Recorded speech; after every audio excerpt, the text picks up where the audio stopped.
Hello friend, today we will discuss about lecture number 10 Mathematical Logic and its Application यामधला सगळ्यात शेवटचा part.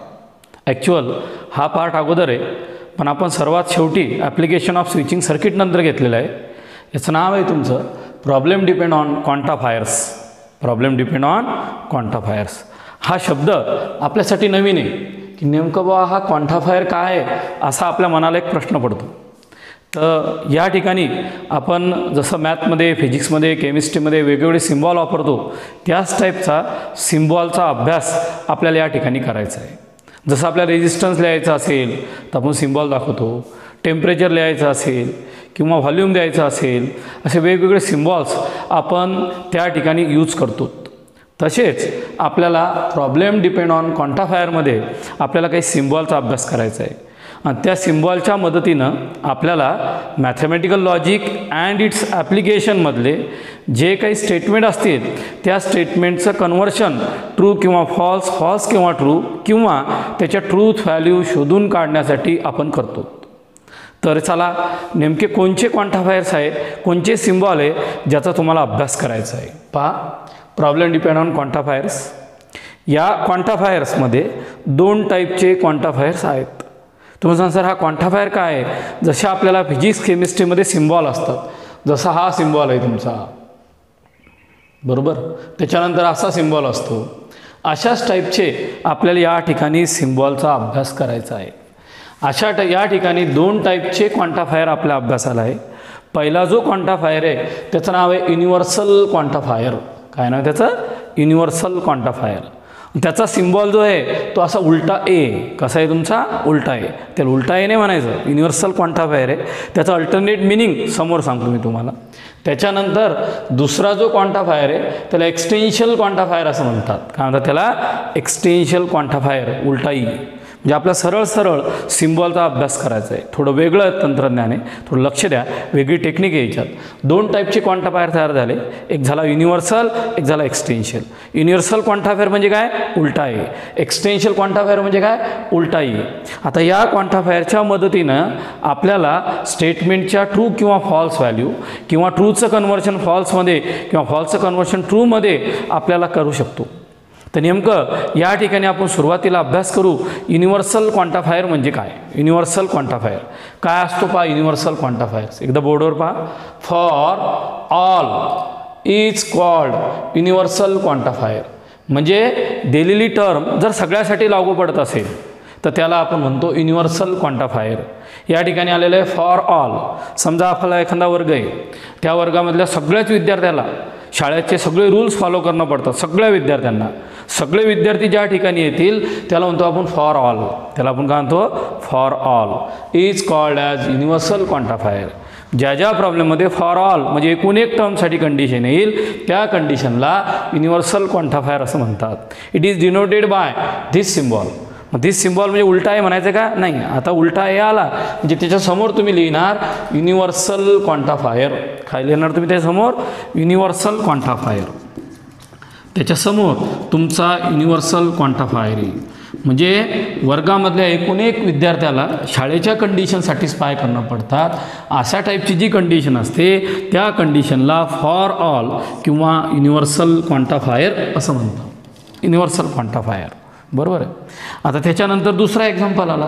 म्हणजे तुम्ही काय लक्षात ठेवलं? उलटा ए असेल तर फॉर ऑल, फॉर ऑल असेल तर युनिव्हर्सल क्वांटिफायर. आता काय झालं?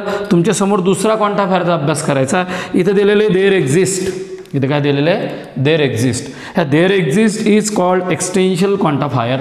It is denoted by this symbol. म्हणजे आपण उलटा ई म्हणतो, त्याला उलटा ई नाही म्हणायचं, त्याला म्हणायचं एक्सटेन्शियल क्वांटिफायर. त्याला काय म्हणायचं? एक्सटेन्शियल क्वांटिफायर.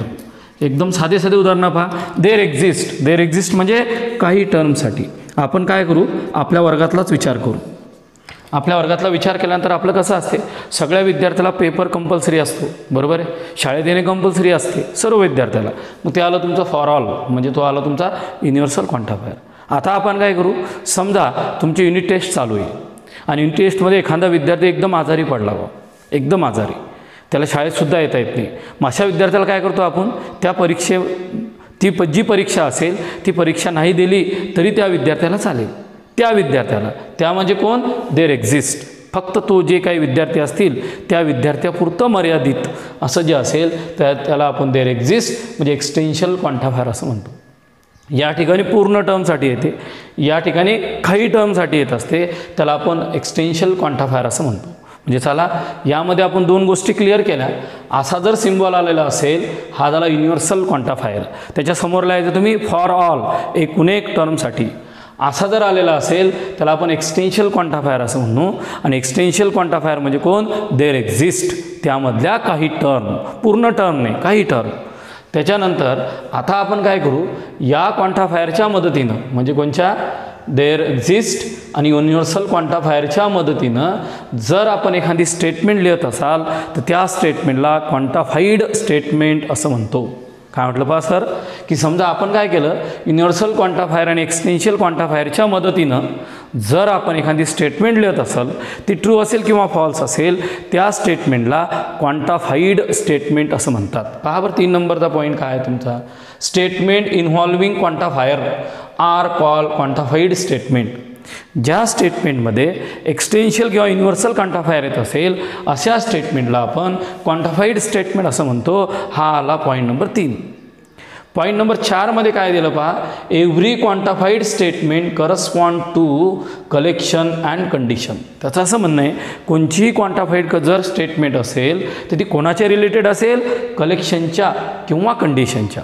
म्हणजे क्वांटिफाईड कंडिशनसाठी मेन काय असेल क्वांटिफाईड स्टेटमेंटसाठी, की त्या ठिकाणी तिची कलेक्शनच्या रिलेटेड किंवा कंडिशनच्या रिलेटेड असेल. पहा थोडा वेगळा पॉईंट होता पण एकदम सोपा आहे.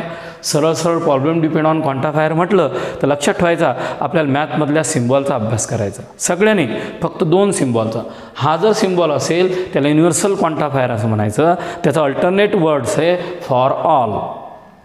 हा जर सिम्बॉल असेल त्याला म्हणतं एक्सटेन्शियल क्वांटिफायर, त्याचा अल्टरनेट वर्ड असेल देर एक्झिस्ट. जे तुम्ही एकदम कन्फर्म केलं, उलटा ए युनिव्हर्सल क्वांटिफायर, उलटा ई एक्सटेन्शियल क्वांटिफायर. फॉर ऑल असेल तर युनिव्हर्सल, देर एक्झिस्ट असेल तर एक्सटेन्शियल क्वांटिफायर. क्वांटिफायरच्या मदतीने जर स्टेटमेंट तयार केली त्याला क्वांटिफाईड स्टेटमेंट असं म्हणतात. Point number 3. पॉईंट नंबर 4मध्ये काय दिलं, कोणची क्वांटिफाईड स्टेटमेंट ही तुमची त्या कंडिशनवर किंवा कलेक्शनवर डिपेंड असेल. हा झाला आपला बेस किंवा बेसिक पॉईंट. आता आपण काय करणार आहे, याच्यासमोर आपण दिलेल्या प्रॉब्लेममध्ये क्वांटिफायरच्या मदतीनं त्याची ट्रू किंवा फॉल्स व्हॅल्यू शोधून काढणार. अशा आपला जो 3 प्रॉब्लेम आहे, 3 पैकी 2 सर इथे सांगतील, एक होमवर्क करायचं, त्याच्यानंतरचा टॉपिक वेगळा असेल. पहा, a is equal to curly bracket, म्हणजे a is equal to curly bracket 1 2 3 4 6 7. म्हणजेच काय, या ठिकाणी एक सेट दिलेला आहे, या ठिकाणी काय दिलेला आहे, एक सेट. एकदा सेट चेक करून घेऊ आपण, नेमका तो सेट काय आहे पहा. 1 2 3 4 5 असेल त्या ठिकाणी, नंतर असेल 5 6 आणि 7. अशा टाईपचा आपल्याला एक सेट दिलेला आहे, ज्या सेटमध्ये 1 ते 7 नंबर आहे. त्याच्यासमोर काय दिलं पहा, determine the truth value of the following. आपल्याला ट्रूथ व्हॅल्यू शोधून काढायच्या ज्या दिलेल्या असतील ते 3-4 एक्झाम्पल. पहिली कंडिशन लक्षात ठेवा, हा जर सिम्बॉल आलेला असेल देर एक्झिस्ट, हा कोण सॅटिस्फाय करतो, सम नंबर्स ऑर एलिमेंट्स. म्हणजे असा जर सिम्बॉल आलेला असेल त्या सेटमधले काहीच एलिमेंट कंडिशन सॅटिस्फाय करतील. आणि असा जर सिम्बॉल आला असेल युनिव्हर्सल क्वांटिफायर, याचा अर्थ आहे त्या सेटमधल्या एकूण एक मेंबरनं ती कंडिशन सॅटिस्फाय करायला पाहिजेत. पहा डबल एकदा पहा, प्रॉब्लेम केव्हा समजतो हे तुम्हाला माहिती आहे. हे बी 2 पॉईंट माहीत असले तर कोणताही प्रॉब्लेम तुम्ही तोंडी सांगू शकता. काही थेरॉटिकल नाही लिहिलं ते चालते, ट्रू आणि फॉल्स लिहिलं तरी चालेल. काय दिलं, determine the truth value of the following. काय म्हणणं आहे पहा सरांचं, हा जर सिम्बॉल आला असेल देर एक्झिस्ट सम एलिमेंट, काही टर्मसाठी किंवा काही एलिमेंटसाठी किंवा काही नंबरसाठी.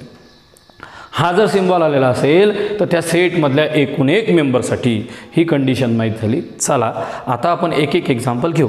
या ठिकाणी दिलेले there exist x belongs to A such that x - 4 is equal to 3. त्याचं काय म्हणणं आहे, या सेटमध्ये असा काही एक मेंबर आहे, त्या मेंबरमध्ये जर आपण x - 4 केलं त्याचं येणारं आन्सर 3 येते. एकूण एक मेंबर नाही, कोणता तरी एक किंवा जे काय असतील त्या ठिकाणी. मी जर 1 घेतला तर कंडिशन सॅटिस्फाय नाही करत, 2 नाही करत, 3 केला 3 - 3 0 येतो, 4 - 3 - 4 -1 येते, 4 - 4 केलं 0 येते, 5 - 4 जर केलं 5 - 4 तर 1 येते आणि 6 - 4 केलं तर 2 येते. आता तुम्ही असं इमॅजिन करा, एक्सच्या जागी तुम्ही 7 घेतलं. काय घेतलं? 7.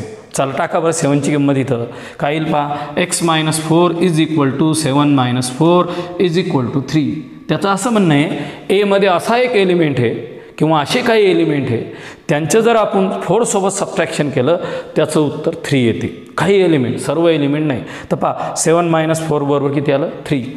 म्हणजेच x बरोबर 7 सॅटिस्फाईज द इक्वेशन x - 7 बरोबर 3. मग त्याचं म्हणणं काय आहे, या ठिकाणी x बरोबर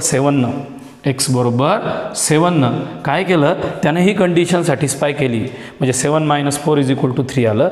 therefore the given statement is true and its truth value is t.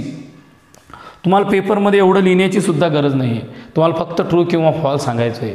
पण आपल्याला समजण्यासाठी आपण काय करतो, there exist x belongs to a such that x - 4 बरोबर 3. ट्रू आहे का फॉल्स आहे यामधला एलिमेंट घ्यायचा.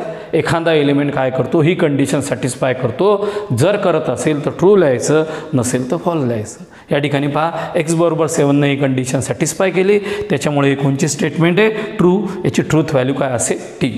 दुसरी कंडिशन पहा, फॉर. कसं रीड करायचं पहा सगळ्यांनी. For all x belongs to a x + 1 greater than or equal to 13. पहा कंडिशन काय. त्याचं असं म्हणणं आहे ए मधला एकूण एक मेंबरची बेरीज जर 1 सोबत केली तर ती किंमत 13 एवढी किंवा 13पेक्षा मोठी येते. पहा डबल पहा. एक्स म्हणजे कोण? तुमच्या सेटमधल्या टर्म घ्यायचा. ए बरोबर आला तुमचा. ए बरोबर 1 2 3 4 5 6 आणि 7. तुम्ही एक्स बरोबर 1 घेतलं काय आलं पहा, 1 + 1 greater than or equal to 13. त्याचं असं म्हणणं आहे सेटमधला जर तुम्ही एखादा मेंबर, सगळे मेंबर घेतले, त्याची जर बेरीज केली तर ती बेरीज 13 एवढी किंवा 13पेक्षा मोठी येते. तोंडी सांगा बरं. एक्स बरोबर 1 1 + 1 2 2 हे 13पेक्षा मोठे आहे का? नाही, रॉंग आहे. म्हणजे यानं कंडिशन सॅटिस्फाय केली नाही 1नं. 2 करतो का पहा, 2 + 1 3 हा बी येत नाही.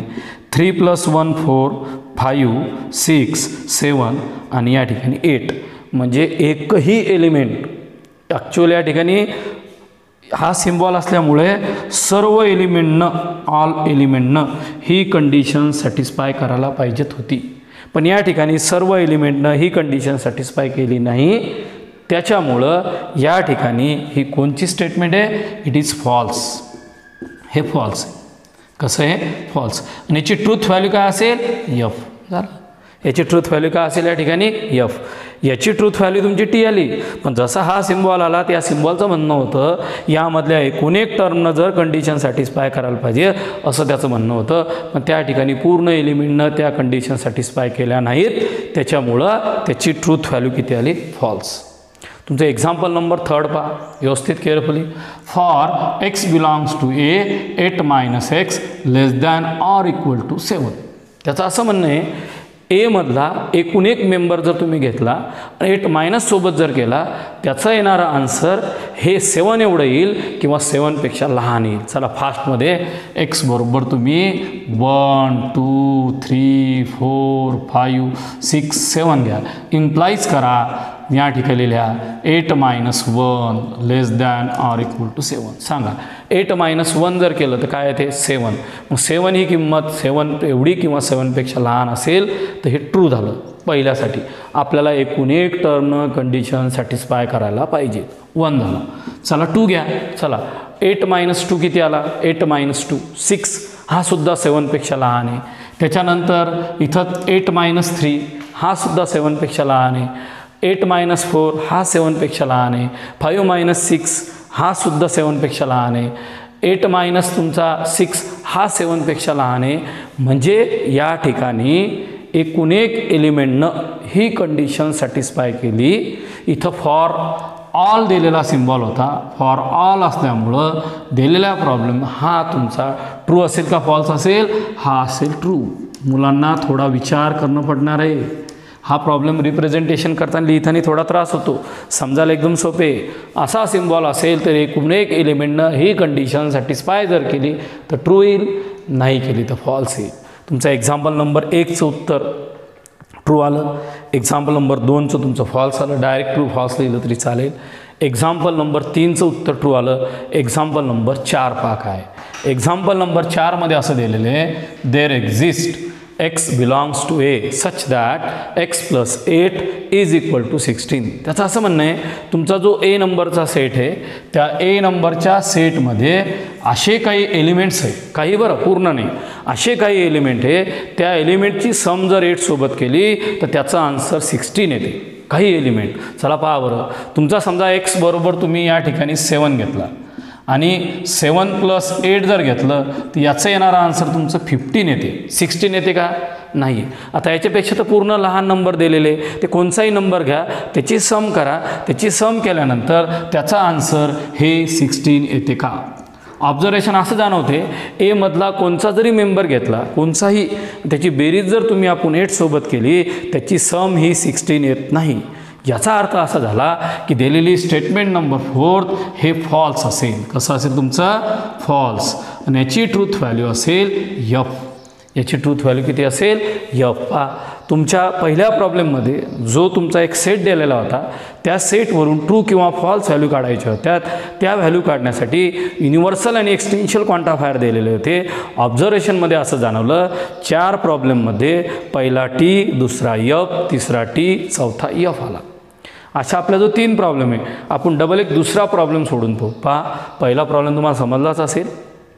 आता आपण प्रॉब्लेम नंबर 2 घेणार. सिमिलर आहे, फक्त कंडिशन वेगवेगळ्या दिलेल्या असतील. पॉईंट नंबर 4 वाचा तुम्ही. 4मध्ये काय दिलेलं आहे पहा, तुमचं क्लिअर होईल. Every quantified statement correspond to collection and condition. ते कलेक्शन किंवा कंडिशनवर डिपेंड आहे. आता आपली कंडिशन काय आहे, आपल्याला ज्याच्या व्हॅल्यू काढायच्या त्या व्हॅल्यू या सेटवर डिपेंड आहे. कोणचा सेट आहे? 3, 5, 7, 9, 11 आणि 12.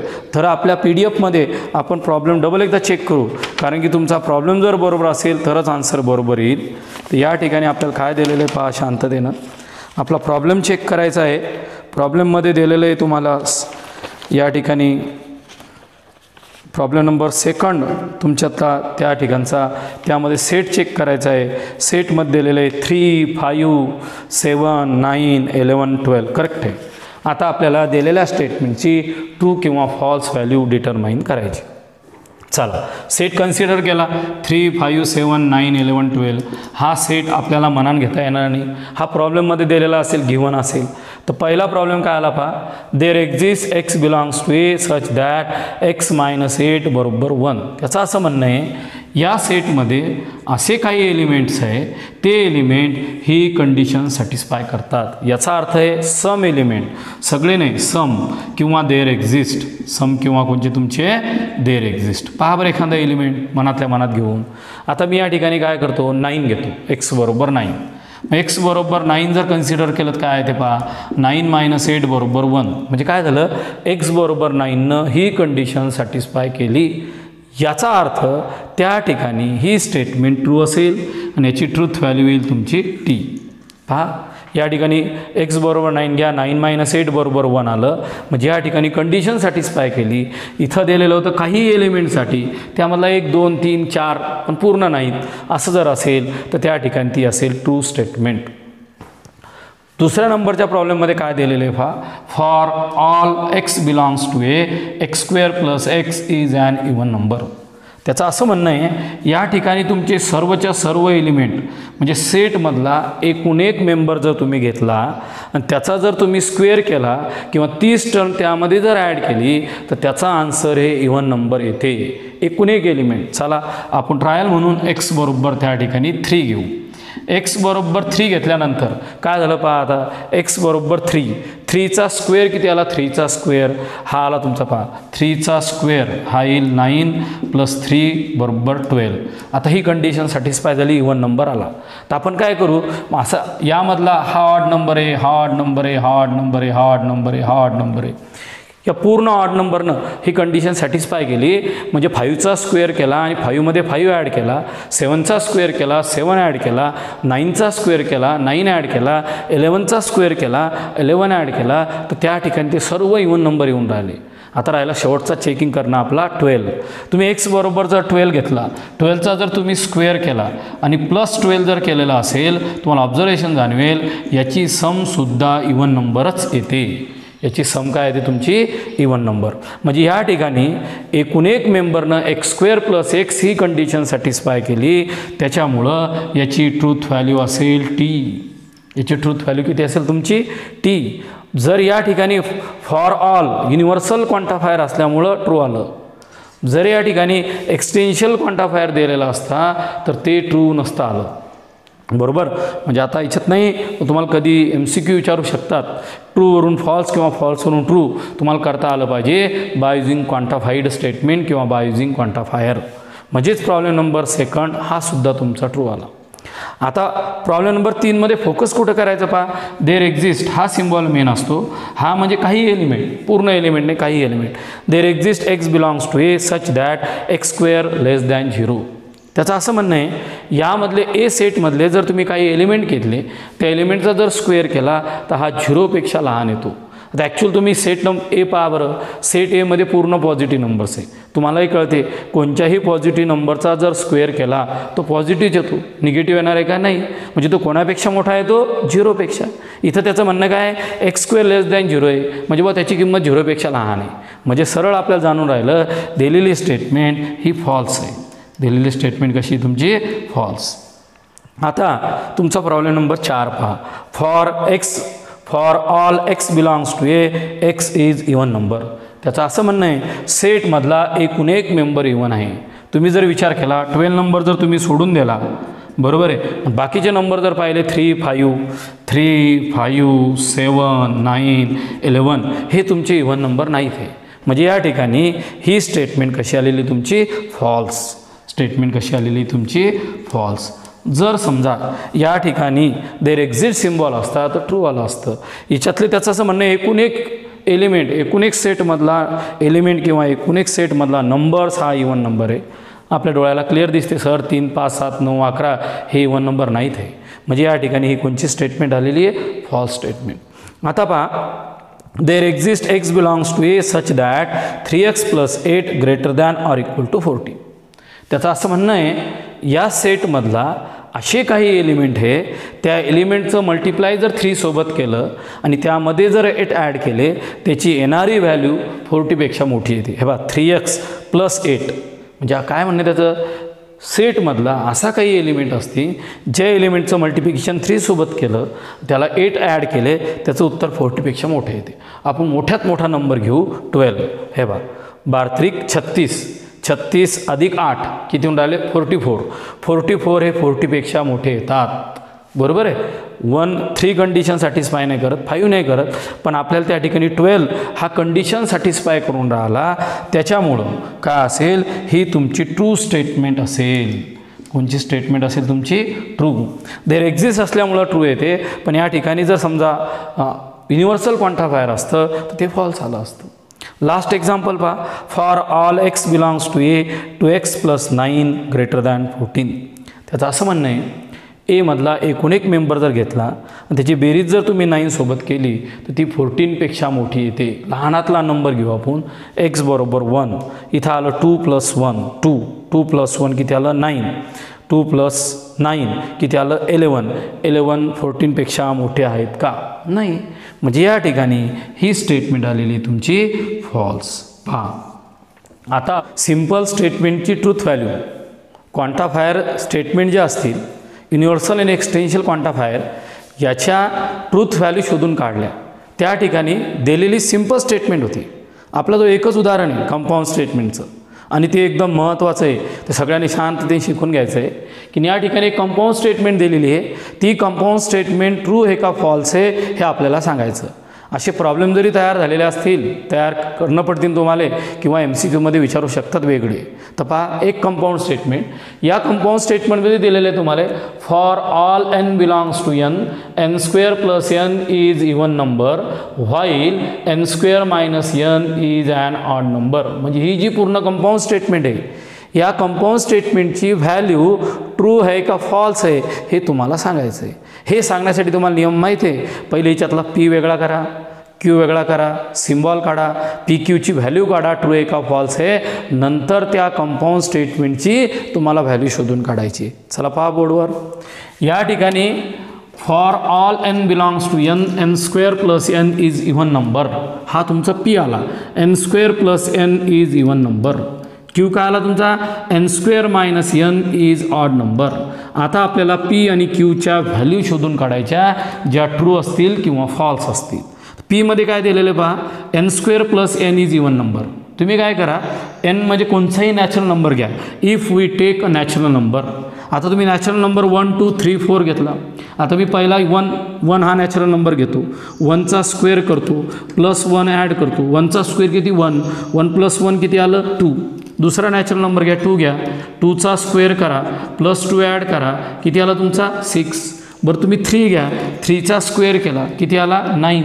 9 प्लस 3 केलं, किती आलं तुमचं 12. म्हणजे कोणताही तुम्ही त्या ठिकाणी नॅचरल नंबर जर घेतला, त्या नॅचरल नंबरचा जर स्क्वेअर केला, त्यामध्ये जर तोच नंबर ॲड केला, तर ते उत्तर तुमचं इव्हन नंबर येतो. काय येतो तुमचा इव्हन नंबर. हा इव्हन आला, हा इव्हन आला, हा इव्हन आला. एकूण एक मेंबर ऑल. इथं काय दिलेलं आहे पहा, सिम्बॉल दिलेला आहे फॉर ऑल. एकूण एक नॅचरल नंबरचा जर तुम्ही स्क्वेअर केला आणि त्यामध्ये जर 30 टर्म ॲड केली तर ती इव्हन येते. तर आपलं चेक झालं, खरंच कोणताही नॅचरल नंबर घ्या, त्यामध्ये तोच नंबर ॲड करा, त्याचं उत्तर तुमचं इव्हन नंबर येते. म्हणजे या ठिकाणी Pची ट्रूथ व्हॅल्यू आलेली आहे T. Pची ट्रूथ व्हॅल्यू काय आलेली तुमची T. आता आपल्याला काय करायचं, या ठिकाणी Qची ट्रूथ व्हॅल्यू शोधून काढायची. Qची ट्रूथ व्हॅल्यू शोधून काढण्यासाठी n स्क्वेअर मायनस n, बरोबर आहे, n square minus n is an odd number. त्याचं असं म्हणणं आहे n स्क्वेअर मायनस n म्हणजे कोणताही नॅचरल नंबर घ्या, त्याचा स्क्वेअर करा, तो नंबर त्यामधून मायनस करा, तर त्या ठिकाणी ऑड नंबर डेव्हलप होतो, असं त्याचं म्हणणं आहे. चला बरं, नॅचरल नंबर 1 घ्या, 1चा स्क्वेअर करा, 1 आला, 1 मायनस 1 किती आला 0. त्याचं म्हणणं आहे तो ऑड नंबर येतो. 0 ऑड नंबर आहे का नाही, याच ठिकाणी तुमची फॉल्स स्टेटमेंट झालेली आहे. अजून तुम्ही 2 घ्या, 2चा स्क्वेअर करा, 2चा स्क्वेअर किती आला तुमचा 4. 4 मायनस 2 किती आलेलं आहे 4 मायनस 2 येऊन राहिलेलं आहे तुमचं. म्हणजे तो कोणता नंबर येऊन राहिलेला आहे इव्हन. याचं म्हणणं आहे तो कोणता नंबर आहे ऑड नंबर. म्हणजे याचा अर्थ Q ही स्टेटमेंट फॉल्स आहे. Q अशी तुमची फॉल्स पहा की therefore the truth value of Q must be equal to false.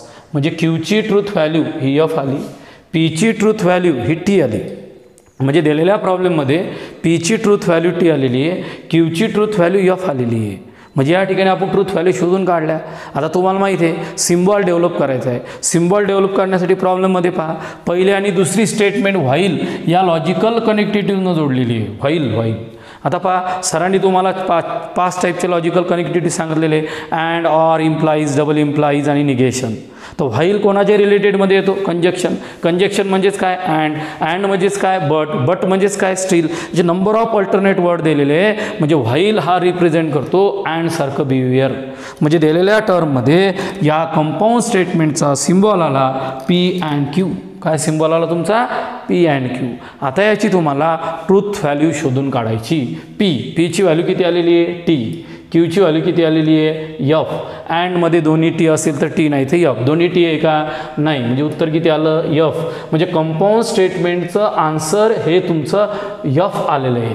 याचा अर्थ काय झाला, तुमची दिलेली कंपाऊंड स्टेटमेंट ही फॉल्स आहे. काय तुमची दिलेली कंपाऊंड स्टेटमेंट कशी आहे तुमची फॉल्स. एक्झाममध्ये सुद्धा 2 मार्काला हा प्रॉब्लेम अगोदर विचारलेला आहे की दिलेल्या कंपाऊंड स्टेटमेंट ट्रू आहे का फॉल्स आहे सांगा.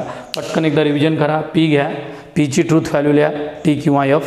इथं T आलेली आहे. Q घ्या, Qची ट्रूथ व्हॅल्यू किती आलेली आहे तुमची F. हे डायरेक्ट लिहायचं, हे नाही लिहिलं तरी चालते. P लिहायचा, Q लिहायचा, डायरेक्ट P बरोबर T, Q बरोबर F लिहायचं. हे नाही लिहिलं तरी चालते. समजण्यासाठी सरांनी तुम्हाला सांगितलं सिम्बॉल लिहायचा आणि सिम्बॉलवरून कंपाऊंड स्टेटमेंटची ट्रूथ व्हॅल्यू शोधून काढायची. चला, तुम्ही कंपाऊंड स्टेटमेंटची ट्रूथ व्हॅल्यू त्या ठिकाणी शोधून काढलेली आहे. आता आपल्याला काय करायचं माहिती आहे का, अजून 2 कंपाऊंड स्टेटमेंट दिलेले आहे, त्या 2 कंपाऊंड स्टेटमेंटच्या ट्रूथ व्हॅल्यू शोधून काढायच्या. सिम्पल स्टेटमेंट आहे. इथे काय म्हणणं आहे पहा, there exist n belongs to n. त्याचं असं म्हणणं आहे अशी काही नॅचरल नंबर आहे ज्या नॅचरल नंबर 5 सोबत जर ॲड केला तर त्याचं येणारं उत्तर हे 10पेक्षा मोठे येते. आता तुम्ही काय करा, 5 1 2 3 4 5 सोडून द्या, 5च्या पुढचा नंबर घ्या, एन बरोबर तुम्ही 6 घ्या, 7 घ्या किंवा कोणताही नंबर घ्या. तो नंबर जर तुम्ही 5मध्ये जर ॲड केला त्याची येणारी व्हॅल्यू ही 10पेक्षा मोठी येते. देर एक्झिस्ट म्हणजे काही एलिमेंटची. तर पहा एन बरोबर 6 7 8 up to so on any numbers जर आपण त्या ठिकाणी 5मध्ये ॲड केला तो 10पेक्षा मोठा येतो. म्हणजे याची ट्रूथ व्हॅल्यू काय आलेली आहे तुमची टी. याची ट्रूथ व्हॅल्यू काय आलेली आहे टी. पहिले 4 एलिमेंट नाही करत पण बाकीचे सर्व नंबर करून राहिले म्हणजे याची ट्रूथ व्हॅल्यू आलेली तुमची टी. 3 नंबरचं उदाहरण पहा, for all n belongs to N n plus 6 greater than 8. त्याचं असं म्हणणं आहे जगात जेवढे नॅचरल नंबर्स आहे तुमचे, जगातले जेवढे काही नॅचरल नंबर आहे त्या नॅचरल नंबरची सम जर 6 सोबत केली त्याचं येणारं आन्सर हे 8पेक्षा मोठं येते. आता सर्व मेंबर म्हणून राहिले ऑल. आपल्याला पहिलंच या ठिकाणी कॉन्ट्रडिक्शन जाणून राहिलं की सर आपण जर एन बरोबर 1 घेतला आणि त्याची जर आपण 6 सोबत सम केली ती सम ही 8पेक्षा मोठी येत नाही, ती 7 येऊन राहिलेली आहे. जर आपण 2 घेतला तर एन बरोबर 2 घेतल्यानंतर जसं ऑब्झर्वेशन जाणवते 2 + 6 ग्रेटर दॅन 8. इथं 8 येऊन राहिलं पण तिथं greater than or equal to म्हटलेलं आहे. म्हणजे एन बरोबर 1 एन बरोबर 2 ही कंडिशन सॅटिस्फाय करत नाही. याचा अर्थ दिलेल्या स्टेटमेंटची ट्रूथ व्हॅल्यू ही एफ आहे. दिलेल्या स्टेटमेंटची काय ट्रूथ व्हॅल्यू तुमची एफ आहे. म्हणजे या ठिकाणी युनिव्हर्सल क्वांटिफायर असल्यामुळे एफ आलं, जर एक्सटेन्शियल असतं तर ट्रू आलं असतं. अशा प्रकारे आपण ट्रूथ व्हॅल्यू शोधून काढल्या. आपल्या पुस्तकामध्ये 3च एक्झाम्पल दिलेले, एक कंपाऊंड स्टेटमेंट घेतलेली आहे आणि 2 वेगळे घेतलेले. तुम्हाला बुक्समध्ये एकत्र करून दिलेले, मी सेपरेट पार्ट तयार केला. Problem depend on quantifier. एकदा वाचलं की टेन्शन यायचं काम नाही. आता शेवटचे प्रॉब्लेम पहा, right the negation of the following. तुम्हाला काही क्वांटिफायर दिलेले, त्या क्वांटिफायरचं निगेशन लिहा. तुम्ही याच्या अगोदर निगेशनचा अभ्यास केलेला आहे, निगेशनचा रूल तयार केलेला आहे, हे उदाहरणसुद्धा शिकलेले आहेत. मी तुम्हाला डबल एकदा रिपीट करतो. मी त्यावेळेस निगेशनचे रूल लिहून दिलेले होते. आता डबल सांगतो कसं असते पहा. निगेशनमध्ये जर युनिव्हर्सल क्वांटिफायर असेल तर त्याच्या जागी एक्सटेन्शियल क्वांटिफायर येईल. काय म्हटले सर पहा, युनिव्हर्सल क्वांटिफायरच्या जागी एक्सटेन्शियल क्वांटिफायर. जर एक्सटेन्शियल क्वांटिफायर असेल त्याच्या जागी युनिव्हर्सल क्वांटिफायर येईल. म्हणजे आपण काय करून राहिलो, क्वांटिफायर बदलून राहिलो. युनिव्हर्सल असेल तर एक्सटेन्शियल असेल तर युनिव्हर्सल. चला क्वांटिफायर बदलत गेले. हा झाला रूल नंबर 1. रूल नंबर 2 काय असेल, दिलेल्या प्रॉब्लेममध्ये जर समजा a + b < 8 असेल तर याचं येणारं निगेशन कसं येईल सांगा, a + b > 8 अँड व्हाईस वर्सा. म्हणजे a + b < 8 असेल त्याचं निगेशन असते a + b > 8. साध्या भाषेमध्ये जर आपल्याला क्वांटिफाईड स्टेटमेंटचं निगेशन लिहायचं असेल तर युनिव्हर्सल क्वांटिफायरच्या जागी एक्सटेन्शियल जागी युनिव्हर्सल. साध्या भाषेमध्ये उलटा ए असेल तर उलटा ई करा, उलटा ई असेल तर उलटा ए करा. चला पहा problem number 1, right the negation of the following. तुम्हाला दिलेला आहे प्रॉब्लेम की देर एक्झिस्ट, पहा काय दिलेलं आहे, there exist n belongs to N such that n + 8 greater than 11. याचं निगेशन काय येईल पहा. या ठिकाणी देर एक्झिस्ट असेल तिथे universal quantifier for all n belongs to N such that येणार नाही. इथे येईल एन + 8 < 18 < 11. पहा झालं या टर्मचं निगेशन. काय चेंजेस केले पहा बरं. एक्सटेन्शियल जागी युनिव्हर्सल आला, सच दॅट निघला, एन + 8 ग्रेटर दॅन आहे तर < आला. एवढं सिम्पल एका मार्कासाठी आपल्याला विचारू शकतात त्या ठिकाणी निगेशन रिप्रेझेंट करताना. आता दुसरा प्रॉब्लेम आलेला आहे, याचं तुम्हाला निगेशन लिहायचं असेल तर निगेशनमध्ये काय होईल पहा. हा जो सिम्बॉल आहे त्याच्या जागी there exist x belongs to n. बरोबर आहे. आता इथं दिलं 2x + 1 इज ऑड. इथं येईल 2x + 1 इज नॉट ऑड. पहा सिम्पल, 2x + 1 ऑड होता, याचं निगेशन काय आलं, 2x + 1 इज नॉट ऑड. अगोदर शिकलेले. आणि इथं काय झालं, तुमचा युनिव्हर्सलच्या जागी एक्सटेन्शियल क्वांटिफायर आला. या ठिकाणी तुमचं write the negation of the following statement. हे उदाहरण डबल घेतले सरांनी. तिसरं उदाहरण पहा, for all n belongs to n n² + n divisible by 4. इथं काय येईल पहा, निगेशन निगेशनमध्ये काय येईल, युनिव्हर्सल क्वांटिफायरच्या जागी येईल there exist n belongs to n square plus n plus 2 is not divisible by 4. काय आलं मित्रांनो, it not divisible by 4. Divisible by 4चं निगेशन काय आलं, नॉट डिव्हिजिबल बाय 4 झालं. चौथं उदाहरण पहा, for all n belongs to N such that x minus 17 less than 20. याचं निगेशन येईल there exist n belongs to N such that drop होईल, इथे येईल x minus 17 greater than or equal to 20. Less than असेल तर greater than or equal to, greater than असेल तर less than or equal to, असा निगेशनचा रूल आहे. प्रॉब्लेम नंबर 5 मध्ये काय येईल पहा, there exist n belongs to A such that असेल तर ड्रॉप करा, नसेल तर घ्या, such that n plus 7 greater than or equal to 6. अशा प्रकारे एकदम सिंपल तुम्ही निगेशन रिप्रेझेंट करून राहिलेले आहे. प्रॉब्लेम नंबर 6 मध्ये काय आलेलं आहे पहा, for all x belongs to A such that x plus 9 greater than or equal to 15. X plus 9 greater than or equal to 15. तर या एक्झाम्पलमध्ये तुम्ही ट्रूथ व्हॅल्यू काढली कंपाऊंड स्टेटमेंटची, सिम्पल स्टेटमेंटची, आणि निगेशन लिहिलेलं आहे तुम्ही फक्त क्वांटिफाईड स्टेटमेंटचं. अगोदरसुद्धा तुम्ही निगेशन शिकले, ते निगेशन सेम आहे, रूलसुद्धा सेम आहे. डबल एकदा रिव्हिजन झाली. या ठिकाणी चॅप्टर नंबर 1 पूर्ण संपलेलं आहे. ते mathematical logic and it's application बोर्डमध्ये 8 मार्काला विचारतात. JEE एक प्रश्न असतो, महाराष्ट्र बोर्ड CETमध्ये सुद्धा एक प्रश्न असतो. एकदम महत्त्वाचा चॅप्टर आहे. मुलांनी सगळ्यांनी हा चॅप्टरचा अभ्यास करायचा आहे. व्यवस्थित अभ्यास केल्यानंतर या चॅप्टरवर गुरुवारी तुमची बोर्डची टेस्ट होईल. त्याच्यानंतर एक MCQची टेस्ट होईल. त्याची अभ्यास तुम्ही चांगल्या प्रकारे करा. पुढच्या पिरियडमध्ये तुमचा नवीन चॅप्टर चालू होईल. थँक्यू.